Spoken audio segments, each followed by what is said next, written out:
नमस्कार, स्वागतम। आज के अंक में हम एक श्लोक लेंगे और उसके माध्यम से ये जानने का प्रयास करेंगे कि ध्यान में हमें सफलता क्यों प्राप्त नहीं होती। ध्यान का बेसिक क्या है जिसको हम भूल जाते हैं, और प्रत्येक ध्यान करने वाला इस बात से अनभिज्ञ रहता है कि वो जो ध्यान कर रहा है वो किस लिए है, किस पद्धति से है, क्या उससे आगे चल के हमें प्राप्त होगा। यानी ध्यान के विषय में अनभिज्ञ रहते हुए ही हम ध्यान करते हैं। मोस्टली लोग ध्यान करते हैं, करोड़ों लोग आज भी ध्यान कर रहे हैं, परंतु वो ध्यान के उस मूल से अपरिचित हैं, उस बेस से अपरिचित हैं जिनको ध्यान में रखकर ही ध्यान किया जाना चाहिए।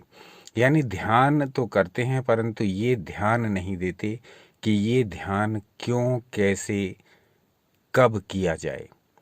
तो ध्यान के विषय में बड़ी भ्रांतियां हैं और ध्यान अपने अपने प्रकार से आज भी अरबों लोग कर रहे हैं। और ध्यान एक ऐसी पद्धति है, एक ऐसा प्रचलन है जिससे प्रतिदिन लोग लाभ ले रहे हैं और उनको लाभ मिल रहा है। इसीलिए ध्यान का प्रचार अत्यधिक बढ़ता जा रहा है, प्रसार अत्यधिक बढ़ता जा रहा है।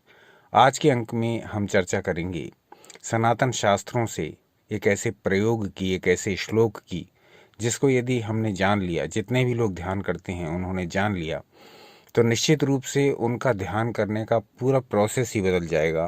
ध्यान वो जो करते हैं, जिस विधि से करते हैं वो करते रहें, लेकिन ध्यान को समझ करके यदि वो ध्यान करें तब ये ध्यान परम आनंद का देने वाला होगा। न सिर्फ सांसारिक सुखों की प्राप्ति कराएगा अपितु पारलौकिक सुखों की भी प्राप्ति कराएगा।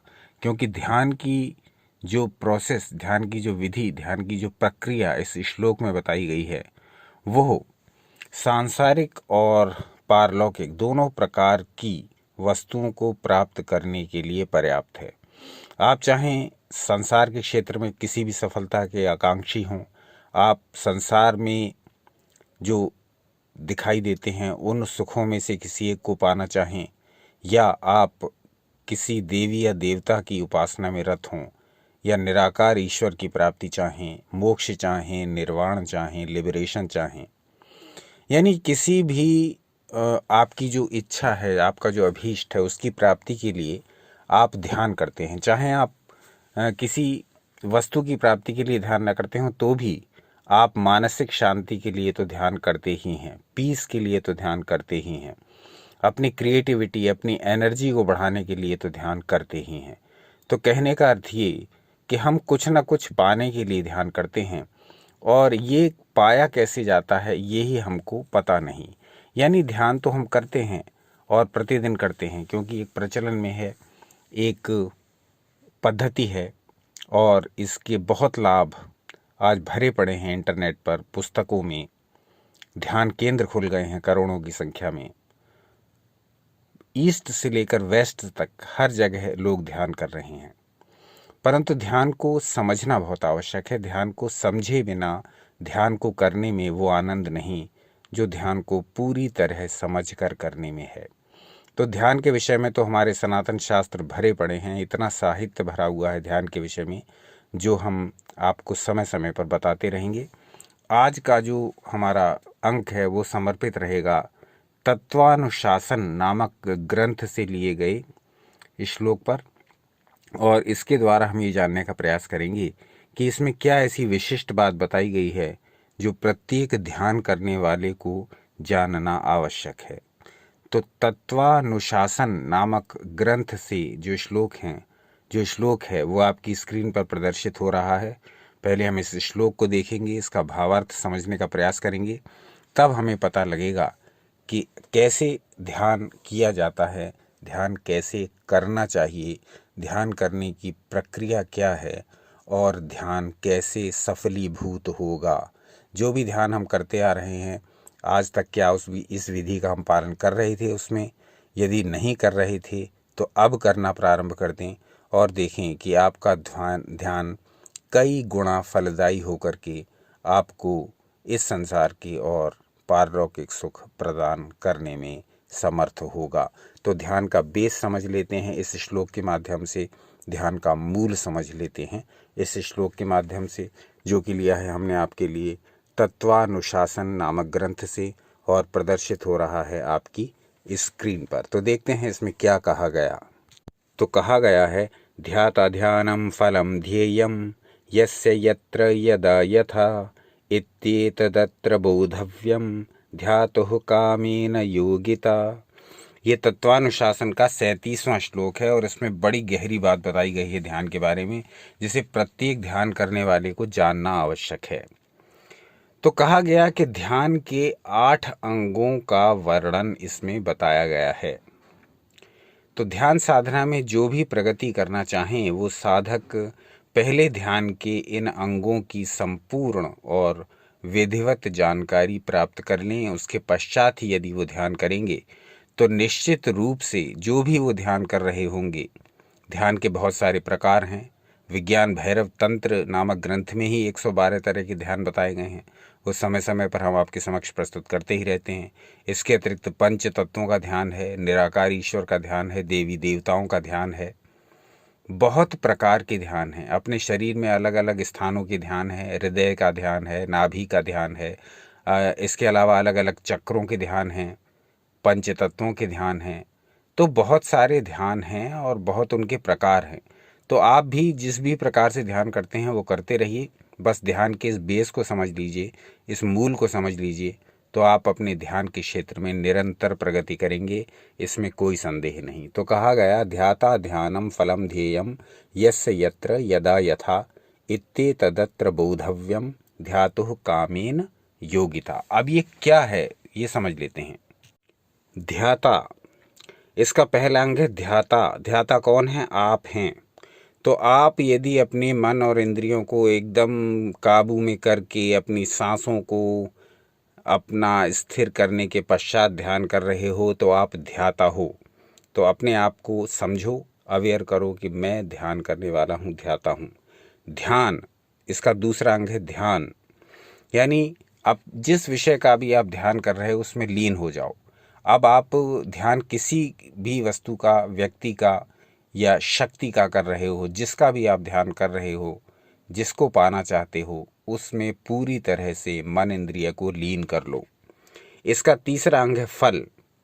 आप इसके फल के बारे में चिंता नहीं करनी है, फल के बारे में सोचना है।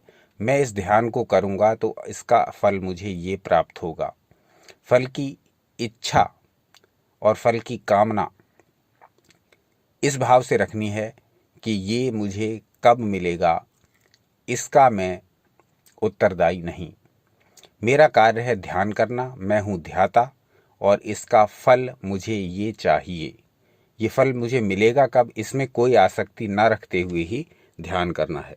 तो 3 अंग हो गए। ध्याता यानी आप, ध्यान जिसका आप ध्यान करेंगे उस विषय को समझिए, किसका ध्यान कर रहे हैं, क्यों कर रहे हैं, किसकी प्राप्ति चाहते हैं, ये आपको स्पष्ट होना चाहिए, क्लैरिफाई होना चाहिए। फल आपके सामने क्लियर होना चाहिए। मैं ये ध्यान करूंगा तो इसका ये फल मुझे प्राप्त होगा। चौथा है ध्येय। ध्येय इष्ट है जिसका आप ध्यान कर रहे हैं। पहले जो अंग था वो था ध्यान, इष्ट के विषय में लीन हो जाना। अब ध्येय यानी जो मेरा ध्येय है, जो मेरा लक्ष्य है, जो मुझे पाना है, चाहे वो सांसारिक क्षेत्र में पाना हो या आध्यात्मिक क्षेत्र में। तो ध्येय को अपने सामने स्पष्ट रखेंगे। अगला अंक है यस्य, ध्यान का स्वामी। यस्य, ध्यान का स्वामी। ध्यान का स्वामी कौन है? मैं, यानी मेरा निराकार रूप, यानी कि मेरी आत्मा। इसका छठा अंग है यत्र। यत्र का अर्थ कहाँ ध्यान कर रहे हैं। ध्यान करने का स्थान चुनिए ढंग से। वो स्थान ऐसा होना चाहिए जहाँ आवाजाही अधिक ना हो, शोरगुल अधिक ना हो, जहाँ अधिक से अधिक समय आप शांति पूर्वक रह करके ध्यान कर सकें। तो यत्र पर आपको ध्यान लगाना है। कौन सा स्थान मैं चुन रहा हूँ ध्यान के लिए। यदा, 7वां अंग है। ध्यान का समय, ध्यान का समय चुनिए। बड़ी सावधानी रखिए समय चुनने में। किसी भी समय ध्यान करने ना बैठिए। ब्रह्म मुहूर्त का समय चुनिए, अर्धरात्रि का समय चुनिए, या कोई भी ऐसा समय चुनिए जिस समय आप बहुत शांति से, बहुत बिना किसी विघ्न के ध्यान कर सकें। तो यत्र, यदा का अर्थ हुआ कि ध्यान का समय आपको निश्चित करना है। अब 8वां अंग है इसका यथा, ध्यान की योग्य विधि। आपको पता होना चाहिए कि मेरी प्रक्रिया क्या है ध्यान करने की, किस विधि से मैं ध्यान करता हूँ, किस विधि से मुझे ध्यान करना चाहिए, ये सब आपको पता होना चाहिए। ये यथा में आता है। तो इसके 8 जो अंग हैं ध्यान के, वो एक बार फिर देख लेते हैं और समझ लेते हैं। जब ये क्लियर हो जाएंगे तब हम किसी भी ध्यान को करेंगे, उसमें निश्चित रूप से हमें सफलता प्राप्त होगी। ये ध्यान के 8 अंग बताए गए हैं। ग्रंथ का नाम है तत्वानुशासन। अब इसमें आप ये जो मैंने अपनी बुद्धि से आपको बताया, इसमें आप अपने विवेक से सोचिए, परिवर्तन करिए और देखिए कि क्या क्या आपके ध्यान में मिस्टेक हो रही थी, क्या क्या ऐसी कमियां थीं जो आपके ध्यान में हो रही थी, उनको दूर कर लीजिए। और निश्चित रूप से जिस भी विधि से आप ध्यान करते होंगे, उस विधि में निश्चित रूप से आपको सफलता मिलेगी। तो ये 8 अंग बताए गए हैं यहाँ। और ये 8 अंग प्रत्येक ध्यान करने वाले साधक को हमेशा ध्यान में रखते हुए ही, इन 8 अंगों का अनुष्ठान करते हुए ही अपने ध्यान को करना चाहिए। निश्चित रूप से ध्यान में सफलता मिलेगी। ध्यान चाहे कोई सा भी करते हों, किसी भी विधि से करते हों। ध्याता, ध्यान, फल, ध्येय, यस्य, यत्र, यदा, यथा। किसका ध्यान कर रहे हैं ये पता होना चाहिए। कौन ध्यान कर रहा है? मैं, मेरी आत्मा ध्यान कर रही है। फल क्या होगा इस ध्यान का? ध्येय, मैं किस चीज़ का ध्यान कर रहा हूँ, क्या वस्तु, क्या व्यक्ति, क्या शक्ति मुझे चाहिए, कहाँ ध्यान कर रहा हूँ, ध्यान करने का समय क्या है मेरा, और मैं ध्यान किस विधि से कर रहा हूँ। ये बातें अगर मस्तिष्क में रखते हुए ध्यान करेंगे तो ये निश्चित है कि ध्यान चाहे जिस विधि से कर रहे हों, किसी का भी ध्यान कर रहे हों, चाहे आप मंत्रों का ध्यान करते हों, चाहे शब्दों का ध्यान करते हों, चाहे व्यक्ति का ध्यान करते हों, चाहे वस्तु का ध्यान करते हों, चाहे निराकार ईश्वर का ध्यान करते हों, चाहे साकार ईश्वर का ध्यान करते हों, चाहे देवी देवता का ध्यान करते हों, चाहे किसी दूसरी शक्ति का ध्यान करते हों, चाहे चक्रों का ध्यान करते हों, चाहे तत्वों का ध्यान करते हों, कहने का अर्थ ये कि कोई किसी भी प्रकार का ध्यान करते हों, आपको ये 8 बातें स्मरण रखनी होंगी। आपको इन 8 बातों का पालन करना होगा, जो लिया है हमने तत्व अनुशासन नामक ग्रंथ से। निश्चित रूप से आपको अपने ध्यान के क्षेत्र में सफलता मिलेगी। कल पुनः उपस्थित हो जाएंगे ईश्वर इच्छा से कोई नया विषय लेकर के। आज का अंक कैसा लगा ये अवश्य बताइए। अपना अनमोल समय जो आपने हमें दिया उसके लिए आपका हार्दिक धन्यवाद। सनातन शास्त्रों से जुड़े रहें, सदा आनंदित रहें।